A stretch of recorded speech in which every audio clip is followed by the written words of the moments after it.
Tragjike në Greqi, fëmia 5 muajsh humbi jetën, arrestojnë prindërit shqiptar. Detajet të reja kanë dalë në dritë mbi vdekjen e foshnjës 5 muajshe në Greqi. Ngjarja e rëndë ka ndodhur një ditë më parë, ndërsa të dyshuarit kryesor në këtë ngjarje janë prindërit e foshnjës me origjinë shqiptare.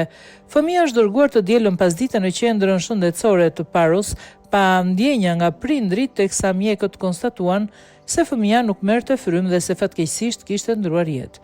Dyshimet tregojnë se foshnja mund të jetë lënë për një kohë të gjatë në makinë, ndërsa prindërit ndodheshin në plazh. Një banor i zonës deklaroi për televizionin grek Star se familja ishte në plazhin e Parasporos dhe se kishin lënë fëmijën në makinë për të fjetur pasi kishte dremitur gjatë rrugës. Një tjetër version që po hetohet është ai se foshnja mund të ketë qenë në diell për disa orë dhe ka humbur ndjenjat më vonë në shtëpi. Sipas policisë greke, dëshmitë e prindërve nuk përputhen. Babai ka deklaruar se fëmia ishte me ta në plazh, ndërsa nëna ka pranuar se e kishte lënë në makinë. Këto kontradikta kanë ngritur më shumë dyshime për mënyrën se si ndodhi vdekja fatale.